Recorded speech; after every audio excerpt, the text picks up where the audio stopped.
This is the second of several videos capturing a summer trip to New Mexico, Utah, and Colorado to escape the heat and humidity that had been dominating midsummer weather in Arkansas.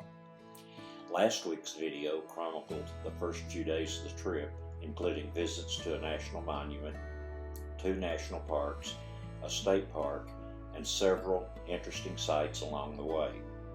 After a couple days in the Moab, Utah area, it was time to move on. Not in a hurry, we departed Moab shortly before mid-morning, driving south on U.S. Highway 191 and continuing southwest on U.S. Highway 491 to Cortez, Colorado. After checking into our retro motel in Cortez, we drove to Mesa Verde National Park. Mesa Verde has always been a fascination for us. I visited once in the 1970s, and Kay and I visited in 2009 on our 2009 Southwest USA trip. Mesa Verde National Park is known for its well-preserved ancestral pueblo and cliff dwellings, notably the huge Cliff Palace. The Chapin Mesa Archaeological Museum, having exhibits on the ancient Native American culture, was closed. Mesa Top Loop Road winds past archaeological sites and overlooks, including Sun Point Overlook with panoramic canyon views. Regretfully, a significant portion of Mesa Top Loop Road was also closed for repaving. We did stop at a few overlooks that were open and snapped off some photographs. Our first stop was at an overlook for Longhouse. Longhouse is nearly equal in size to Cliff Palace, with about 150 rooms, 21 kivas, and a row of upper storage rooms. It may have been home to 150 to 175 people. Some of the archaeological features in Longhouse suggest it was also a public place where people from all over Wetherill Mesa gathered to trade or hold community events. The formal plaza in the center of the site is larger than most villages and has some features not often found in other Mesa Verde archaeological sites. For instance, the benches, vaults, and a raised firebox may indicate that this large open space was a dance plaza or great kiva, similar to Fire Temple on Chapin Mesa. The high number of rooms and kivas in Longhouse, plus the presence of the formal plaza, suggests the community was a particular significant place for ancestral Pueblo people, perhaps serving both civic and ceremonial functions. Our next stop was at an overlook for Cliff Palace. Mesa Verde Cliff Palace, the largest and most famous cliff dwelling in Mesa Verde National Park, has over 150 individual rooms and 23 kivas. A kiva is a room for religious rituals. The Cliff Palace would have had an estimated population of approximately 100 people.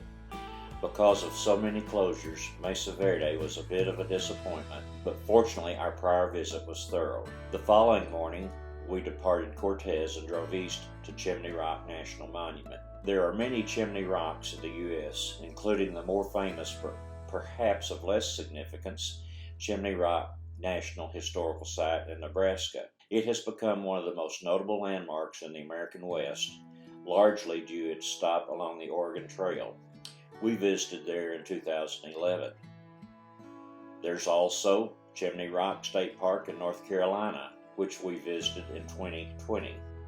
And then there is Chimney Rock National Monument in Colorado. The monument represents one of the largest Pueblo II, that is 900 to 1150 AD, communities in southwestern Colorado and is considered a Chacoan cultural outlier. The Chaco phenomenon was a complex system of dispersed communities bound by economic, political, and religious interdependence centered in Chaco Canyon, New Mexico. I got sidetracked for a bit with the plentiful wildflowers blooming at the monument's headquarters, and then we chose not to hike to the top because of time constraints. Back to Chimney Rock National Monument. It encompasses 4,726 acres of the San Juan National Forest between Durango and Pagosa Springs, Colorado. The National Monument covers 7 square miles and preserves 200 ancient homes and ceremonial buildings, some of which have been excavated for viewing and exploration.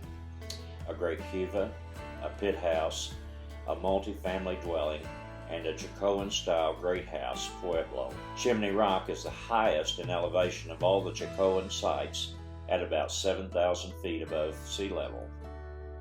The pinnacles that give Chimney Rock its name frame multiple astronomical alignments.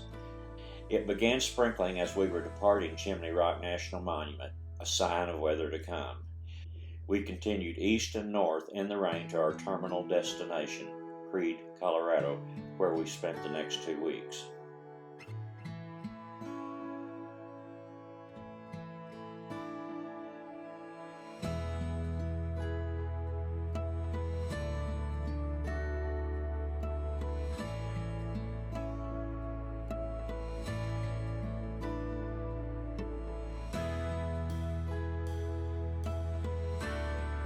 Anxious to explore the high country near us, we opted to tour the Silver Thread Scenic Byway, at least from Creede to Lake City.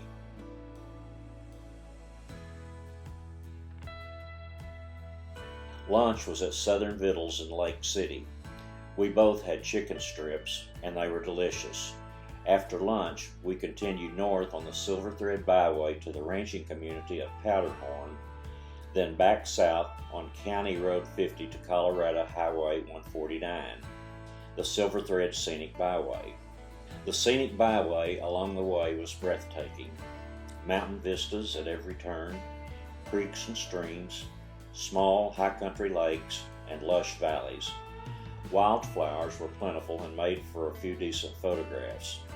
Make no mistake though, despite the County Road 50 was rough in places, almost necessitating a 4x4 when the Honda Pilot only had front-wheel drive. Near the junction of County Road 50 and Colorado Highway 149, we stopped at a small lake and watched fish rise after rise, vowing to return to fly fish this lake. And then, continuing a couple hundred yards, we spotted a group of male mule deer working their way uphill toward us. We patiently waited, and all of the velvet-horned bucks posed. The largest was especially photogenic.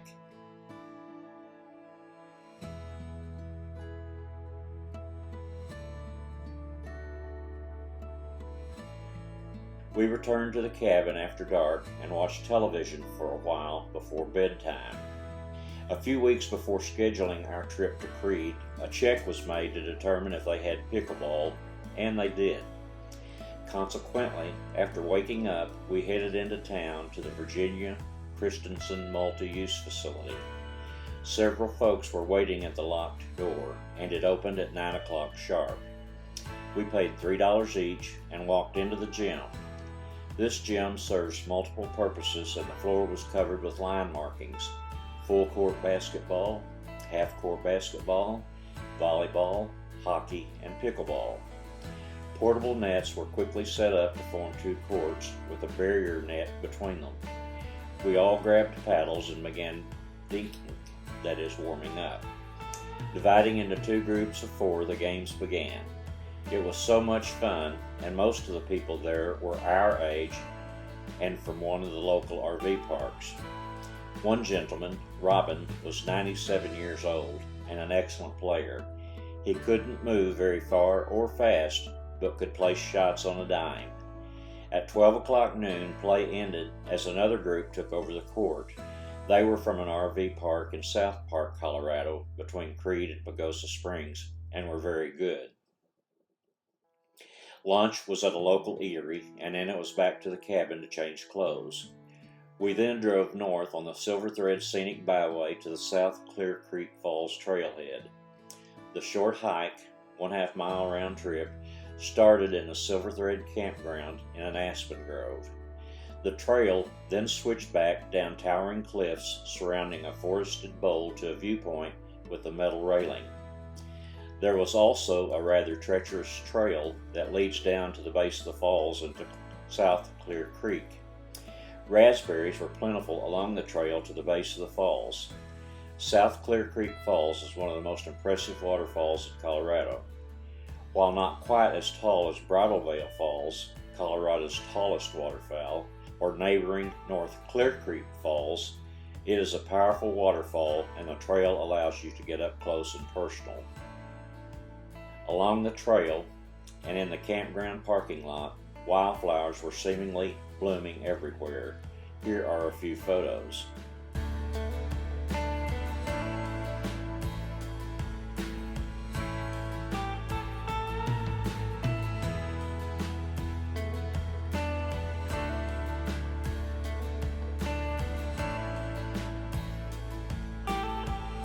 It began to rain lightly, putting a kibosh on our other afternoon plans. It was back to the cabin to again change clothes before heading into Creed for a performance at one of the 2 theaters in town. Just as we finished changing clothes, the electricity went out. Apparently, the whole area was without power. Nevertheless, we drove into the unlit town, but the lack of electricity prevented the performance. It was back to the cabin. We dug out portable power banks from the car for our CPAPs, plugged in a table lamp, and then the power came back on, ending an exciting day. This summer hiatus from the hot, clammy weather of the Mid-South took us to the American Southwest desert and mountains of Colorado. This was the second of several videos chronicling the trip. In this video, we saw historically important evidence of the ancients, Mesa Verde National Park and Chimney Rock National Monument. We drove portions of the picturesque Silver Thread Scenic Byway, including stops at Lake City and South Clear Creek Falls, Colorado State Highway 50, complete with mountain vistas at every turn, creeks and streams, small high country lakes, and lush valleys. Even a few mule deer posed for photographs. We even managed to play a few pickleball games. The splendor of the area had a renewing effect on our bodies, minds, and souls. Next week's video will feature more of this incomparable beauty. Thank you for watching. Prayers for a great week.